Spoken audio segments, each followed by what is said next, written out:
বিসমিল্লাহির রহমানির রহিম।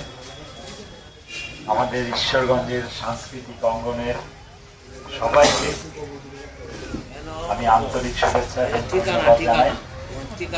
আপনাদের সাথে কথা বলতে পেরে অনেক ভালো লেগেছে। আমি ঈশ্বরগঞ্জের রাজনীতিতে আসার পরে সবার একটা অভিযোগ ছিল যে ঈশ্বরগঞ্জের রাস্তাঘাট ঠিক হয়নি। আসলে ঈশ্বরগঞ্জের অনেক কিছুই কিন্তু আমরা ঈশ্বরগঞ্জবাসীরা ইভ্যালুয়েশনই করতে পারি নাই, মূল্যায়নও করতে পারি নাই।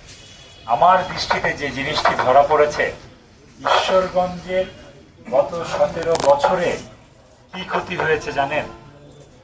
আমরা একটি মূল্যবোধহীন সমাজ পেয়েছি।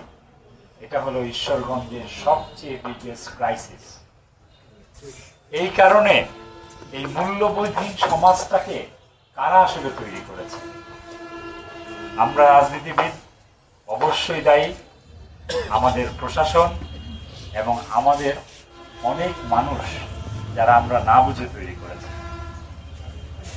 আমি যখন মতিঝিল আইডিয়াল হাই স্কুলে পড়তাম, আমার জীবনে একটি মানুষের সাথে স্কুলে পরিচয় হয়েছে।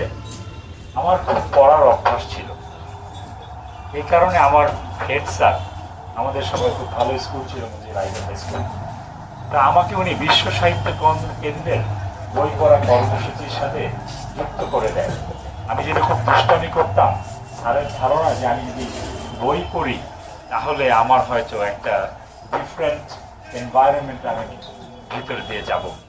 আমি এই বিশ্ব সাহিত্য কেন্দ্রে আব্দুল্লাহ আবু সাইদ স্যারকে আমি ঢাকা কলেজে পেয়েছি। আমি যেহেতু ইন্টারমিডিয়েট ঢাকা কলেজে করেছি, উনি আমাদের টিচার ছিলেন। 2 বছর বিলাসী পড়া শুরু করেছিলেন। ওনার ক্লাসের ছাত্র সংখ্যা মোটামুটি 1000 খানে।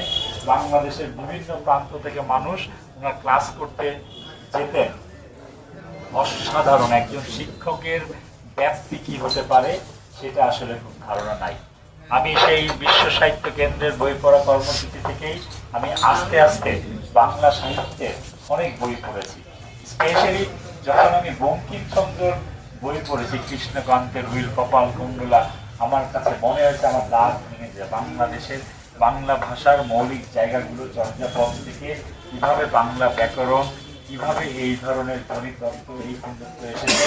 আমাদের ব্যাকরণ কিন্তু খুবই জটিল টাইপের। এখানে আপনারা অনেক যারা ভাষা বিশারদ আছে, আমার এতটা জ্ঞান নাই।